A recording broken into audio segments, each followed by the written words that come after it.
I'm Robert Lepley, and I'm a jazz pianist, and I'm so happy and so proud to be here today with my good buddy Rick Palley, who is just a tremendous acoustic and electric bassist who's performed with so many music icons such as Chuck Berry, Buster Poindexter, the Platters, Taj Mahal, Lyle Lovett, Johnny Johnson. It's just a real pleasure to have you here, Rick.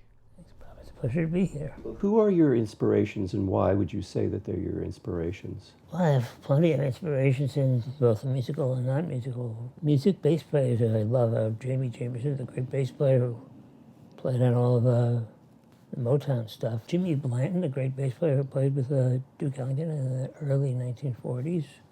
Ray Brown, the great swinging bass player from the West Coast. Cachao, the Latin bass player from Cuba.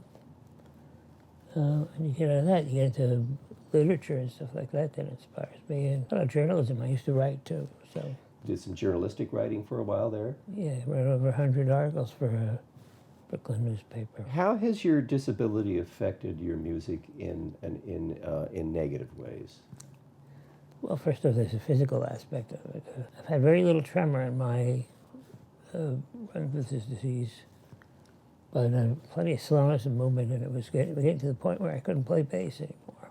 And so I started taking the medicine that they use to help with that, and levodopa, and it helped. I just played a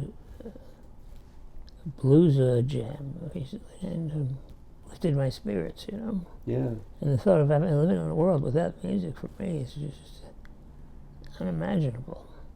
Music is healing. It's healing for the musician. It's healing to give something like music away to other people, and it's healing for other people. But I don't want them to see me as a walking disability, you know. I'm a human being, and, you know, I just need to be treated like one. You know? So, how and what got you started being an artist and playing in groups? Played harmonica and piano and bass, and I finally found a bass guitar for sale for $10. So how could I refuse that? And that was it. It was the beginning of the year, the thin edge of the wedge, as they say. Just a lifetime playing great music with some really wonderful musicians. There's nothing that is rewarding as that to me. Mm-hmm. Such a good feeling playing with great musicians. Anything else you'd like to say?